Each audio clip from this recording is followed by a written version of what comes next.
You're watching us or listening to us. Good to get this dude back at the Freak Nation. First time for 2025. There's a first time for everything. Ron Capps. Ron Capps, when do you remember when was the last time you had the first time for anything in your life? Exactly. Well, that's a stunner. I know. We've been around. So done me in St. Louis with some question. I forgot what that was. And then that's a good one. The last time I had a first time. Yeah. Huh. Can I just do a hard pass, and then when I think of it during the interview, I come back with it? Yes. Yeah, you're pretty good at stream of consciousness. Taking a left turn, we should turn to right, so we're good with that.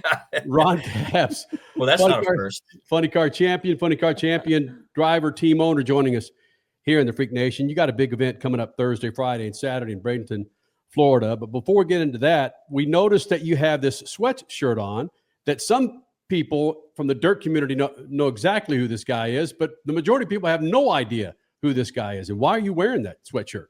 Well, I just landed from Atlantic City. If you follow my social media, every year I go out to the indoor racing. If you follow my social media during our winter time, they have these insane midget and TQ races indoor, and they're not on dirt. They're actually this one was at Boardwalk Hall, which is one of the most famous boardwalk. It's right at the Boardwalk, Atlantic City, and it's had Zeppelins, the Stones. It's had every big act throughout the years play there, and they have this indoor midget race, and it's a string of 3. I think they have might be Allentown, I think, is one, but they have this championship that's run during the winter of these indoor races, and dude, it is insane. I don't know what the lap times were. They spray this it's almost like cola syrup down for traction. And these things come around, every 8 seconds or something. It's intense. So Anthony Cecily, he's always the guy that runs up front. He broke his back in 2 places on Friday night in the wreck, which I happened to fly in. I saw it on their Instagram. I didn't know he was hurt till last night when I went to the race. And Ryan Flores, he's got a podcast that he does with, what's it called? It's a NASCAR podcast he does with what's the guy's name that makes all the seats? Sprint car seats. LaJoy. Yeah, LaJoy's kid, Corey LaJoy. Door bumper clear or one of those. I don't know what it's called. They got a cool podcast, almost as cool as yours. But right. He is a tire changer on Blaney's car on Penske's team and has been for a long time. But he's a great midget racer. Well, he won last night. So anyway, Anthony's wife brought this to me, even though he wasn't there, and he broke his back, and I wore it all day home.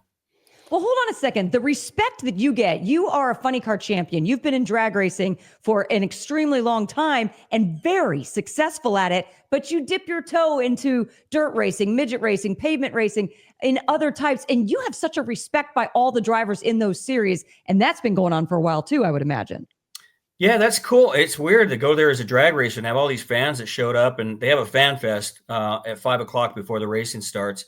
And again, we're in Atlantic City, and it's freezing outside. You're on the boardwalk. If you've never been on the boardwalk, it's a pretty cool place. So all these fans that show up that are just race fans, they got nothing to do all winter, and they were just wanting to get out of the house and see any racing. So same with me, but it's how many NHRA fans is crazy that show up to this. But Marco Andretti was there last year.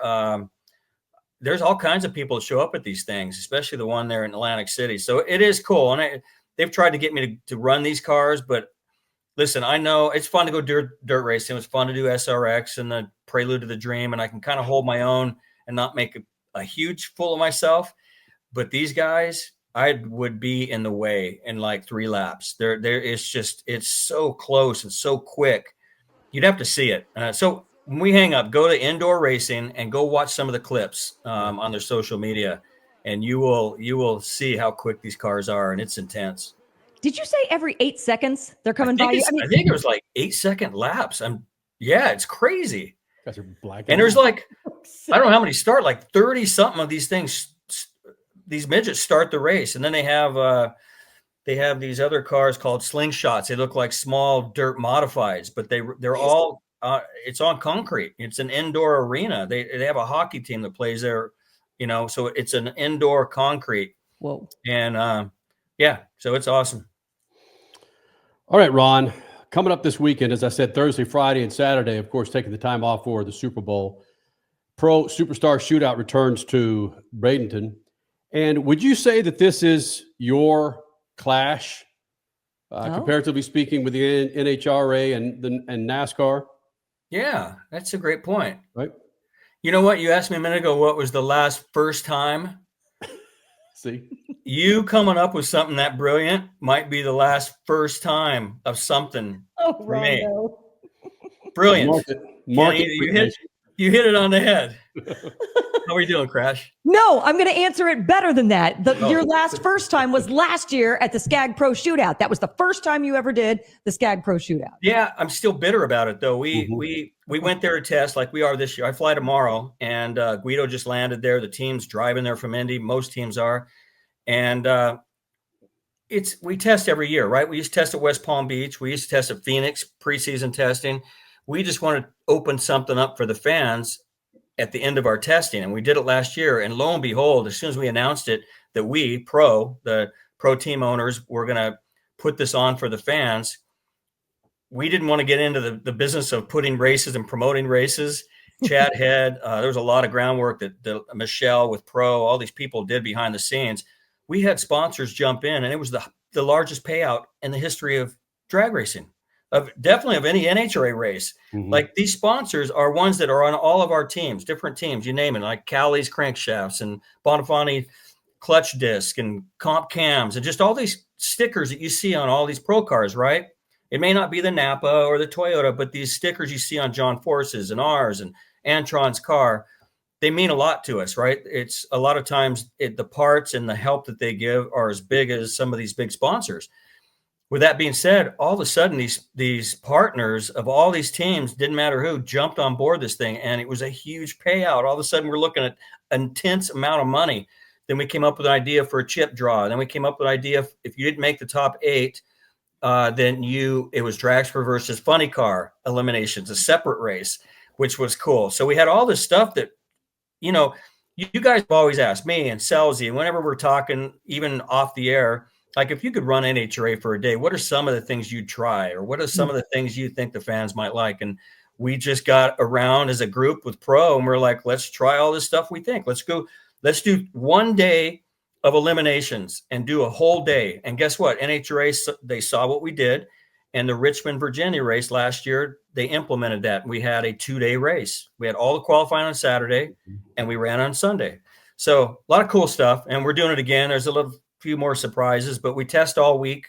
We'll start on Tuesday, and then it gets serious on Thursday. But last year we were testing throughout the event, and we didn't do so well, and I was a little bummed, and Guido was bummed, and I think we did not show like we should have. So I'm glad we're going to run it back and do it again. All right. You said Guido's already there. You're leaving in just hours. So what is going to be different for you guys? How are you going to approach the second annual Skag Pro Shootout and be better this time?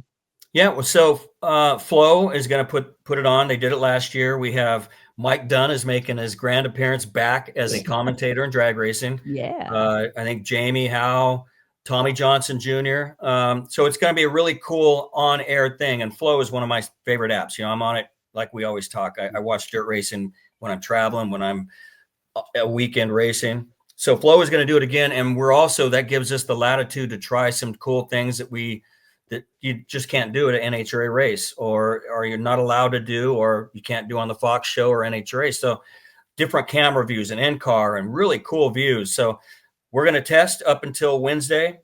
We have some new parts we want to try. I know there's some other teams that are just going to hit the ground and just kind of keep going where they left off.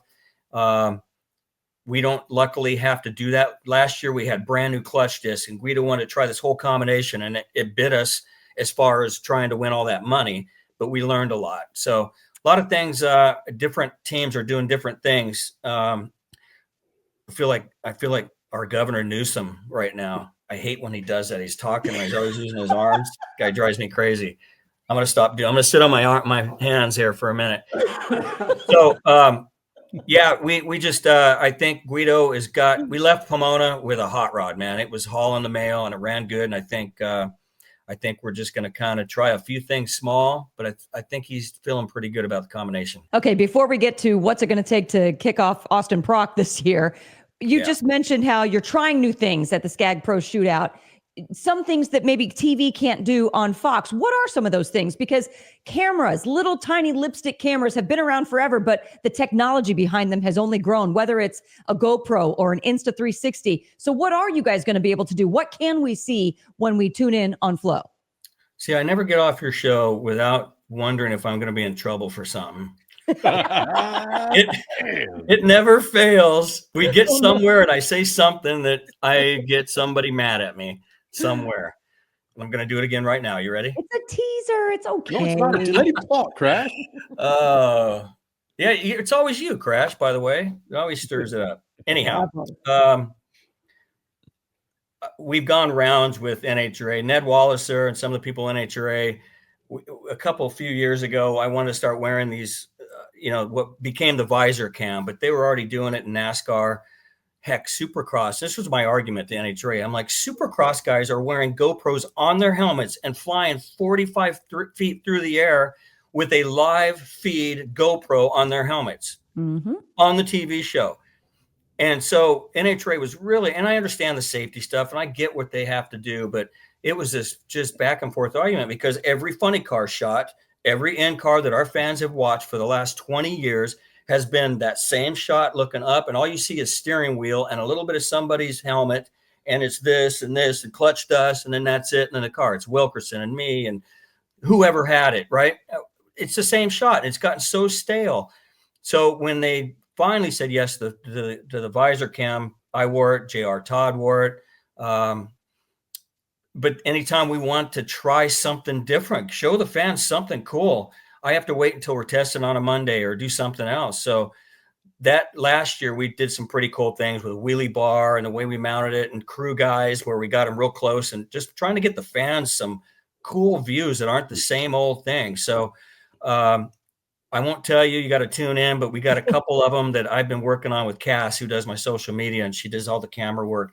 And we're going to try and take the fans a couple places they've never thought that they'd get to see. And it's going to be pretty cool. Hold on.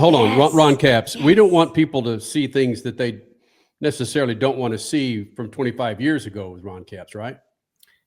Well, I don't know what that means. There's a joke in there somewhere. Gotcha. I phrased it wrong. Yeah. Sorry. I didn't know whether to take that serious or not. Yeah.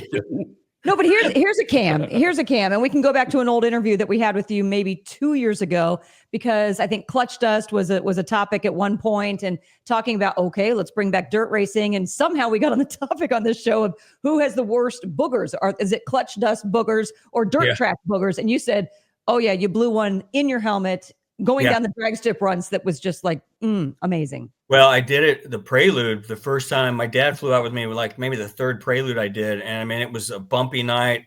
And I always felt like I was so over my head in that race. I mean, you're going to turn 3 with Jeff Gordon and Jimmy Johnson and Tony Stewart, and you're at one of the fastest dirt tracks in the world. It's just, it was crazy. But I remember just hitting bumps. It was like 10 to go and the track was all beat up. And one of those times it just blew it and I could feel it on my lip. Oh. And we got like 10 laps to go. And I don't want to reach up and mess with it, right? Because in the dirt helmet, you can get in there. A funny car helmet, you can't. But yeah, I did. I pedaled the car a couple years ago. And when I pedaled it, I grunted at the same time, and it blew a booger out, and I could feel it on my nose. So I didn't. When I got out of the car, I had to turn around to do the interview and make sure I got the booger out. We all can relate to that. It's just yeah. So that's what we need. We need booger cam. Yeah, maybe. Yeah. Oh, I'd subscribe. Booger cam. Huh. There's a sponsor in there somewhere. There is a sponsor. Yeah. At the very least, Kleenex. Hey, Caps. Yeah. Prock and company seem to have it on everybody. What does Ron Capps have? I think I ask you this every damn year since you won the championship. What does Ron Capps and Capps Motorsports have for John Force Racing and crew this year? Great question. What did the teams have on Tobler and I in 2016? Or what did they have with Guido and I when we went back to back in 21 and 22? They probably, and I said this last year, that was one of the most impressive seasons of a funny car, as long as I remember racing for sure. But even as a kid, going back to probably Snake in the Army car, Jimmy and just that whole team, Cunningham, it was unreal to watch what they did. They just hit it right. They got their combination. When I talked about clutch disc and what we were trying to figure out last year at the Pro Superstar Shootout, there's just times when you've got your package of your clutch disc, you know what you have, you know that you don't have to veer often, and you can just throw down time after time. And that's what Jimmy was able to do.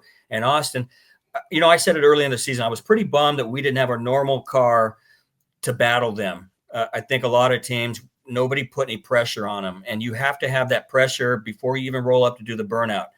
And a lot of that is put on teams, and a lot of races are won before you even stage the car from the run before. They look at the data and the numbers and they go, oh man, we got to run that Napa car. Holy cow, it just went 2 point something to 330 and it did this or that in 130-degree track temperature. So there's a lot of that goes on. But man, what they did last year, but I said it several times. I go, I've been racing that car that way for 15 years with Robert Hite driving it. That car has always been a car you had to go through to win a championship. And you always guarantee you were going to battle them right down to the wire at Pomona. All three of my championships, we were right there neck and neck with them. And it was the last day of the year in Pomona to get around Robert Hite and Jimmy Prock. So you just put Austin Prock in there. He's just a different animal in that car. A little different way he drives, and he hit it. He's younger. He just, it's just, I'm not saying better. I'm just saying different. And that car just had one of those seasons. So listen, we're all pissed off about it. I know when we won the championship, there were a lot of teams, you go to the banquet and everybody's glad the season's over, and they go to the award ceremony and you're like, all right, fresh start. Let's get after it. So there's a lot of really motivated teams that we felt like we got embarrassed last year. And that's cool. I love it. I love being pushed like that. So I know Guido, that's all he's thought about every single day in the off season. So you got to put pressure on him. Nobody did last year. Every once in a while, somebody did, but very rarely. And if you don't have pressure and you can go up there, these crew chiefs, they can go up and throw down and not have to push and still run good. So that's going to be the key. Freak Nation, Ron Capps getting set for the SCAG Pro Superstar Shootout coming up Thursday, Friday, and Saturday in Bradenton, Florida. Get your tickets now if they're still available. But again, Ron Capps, Funny Car Champion team owner, joining us here in the Freak Nation. One last thing, Ron. I think it's IndyCar and maybe a couple other sports that claim to be the fastest sport on the planet. Every time I hear that from another motorsport, I internally want to say, kiss my ass, because they're not. Yeah. A funny car driver, top fuel driver from the NHRA, when you hear that, what does Ron Capps say when you guys are cooking at 330 and 340 for, again, 1,000 feet? That's just, I always see those tweets and those Facebook posts and those commercials and the little videos they do on social media, like IndyCar's done. It's usually somebody that's ignorant to the fact of what our sport is. It's some social media person that has no idea what they're writing. But it's all good. I used to get mad and post something back to them right away or say something. I'd still do once in a while. If I got a couple beers in me, I'll JR Todd and I are usually pretty good where we'll see somebody and he'll text me that somebody said something on Twitter, and it's usually something like that. And then we'll both have fun with it. But it's all good. Anytime I've been blessed because I've always been around, since driving for Snake, we would go to these NASCAR races and we'd hang with Dale Earnhardt Sr. and Petty and IndyCar races. And it was Ganassi and AJ Foyt, and just I've had this awesome life of being around the best in the world of these other motorsports, and it's such a cool thing that Childress and Hendrick and all these other guys, whenever I'm around them, they have this automatic respect for drag racing. And Mr. H, every time I see him, he's like, my career started in drag racing. He tells me every single time, he reminds me, and so I love it. Roush, he started in drag racing, so I love the fact that there's that respect there, but usually when it's something like that, it's just a media person. They have no idea what they're even writing. I'm sure they get crap from their own people, but it's all good. The best part is bringing somebody out new for the first time from another motorsport and standing them at the starting line or close to it, and they, my brother shot that Gran Turismo movie, and that kid they made the movie out of, he came to Indy and he'd never been, right. He was the one that won the video game and got the real ride, and they made the movie after it. And great kid. Don Perdome was at the starting line. We had the Army car, and I sent him up there to see Snake. And he came to the pit area afterwards, and he could not even put it into words. And he's been around everything. So I love that thing. I love having somebody from Formula One, IndyCar, anybody, rock and roll people come out and just be blown away. And that's enough for me. All right, Ron, I want to end it with this. When was the last time you told someone to kiss your ass? God. Like in public? Or just? I don't know. I mean, I'm sure you do that every other day to your children. No. And your wife says it to you, but no, my daughter's got my number more. She knows how to mess with me. But no, I don't know. I haven't told somebody that in a long time. Something happens when you become a team owner too. There's a little switch. You gotta. I'm gonna say that. There's a buffer when you become a driver and you become, a little bit of a status, and you've got sponsors and partners, and you want to not embarrass. But when you become a team owner as well, there's another switch that you automatically makes you think about things before you do something like that. And I've always been pretty good, even when we lose and I'm pissed, and I'm usually good about just getting inside the tow vehicle and away from cameras if I'm going to lose my stuff. So it's been a long time since I told somebody that and really meant it like that. Long time. Not even Guido? You can't say it to Guido in private? We maybe fun stuff. God, who was? Bazemore is probably the last one I said something like that to, honestly. Oh, yeah. I don't. Yeah. Wow. It ended up costing me $10,000. Oh, jeez. But now we're friends, so it's all good. Yeah, exactly. You look at those Wallies behind you. You're fine. You say it with your Wallies. That's all that matters. Pretty amazing. I never thought I'd have one of those, let alone 70 something. It's crazy. This is awesome. Ron Capps, Freak Nation. Always fantastic when the champ rolls here in the Freak Nation. Good luck to you in Bradenton. Go put a whooping on old Prock and Force Company. Well, listen, I'm a Speed Freak OG. I was there in the beginning, and you don't even have to say it, but and I know that whenever we do this, I usually do pretty well at the next event or next few events. It's the mojo we talked about, and I need it bad after last season. We finished third. We finished strong, but we just didn't have the season we were used to. So I'm feeling much better about going to the PRO Superstar Shootout right now and try and cash in all that money. So I appreciate you having me on. I don't know if you did this on purpose or not, but I appreciate it. The SpeedFreaks mojo is a real thing. We all know it. Every racer knows it. And it's the only show that we jump on a Sunday night. We don't do this with just anybody else. Everybody knows that. So I appreciate you guys having me on. What a boy. Wow. Boom. Take that. And on that note, again, Funny Car Champion, team owner, Ron Capps, PRO Superstar Shootout, brought to you by good friends at Skag and Skag Mowers. Ronald C., thanks for doing this, buddy. Go kick some ass this week, all right? You got it, man. Thanks, See guys. ya.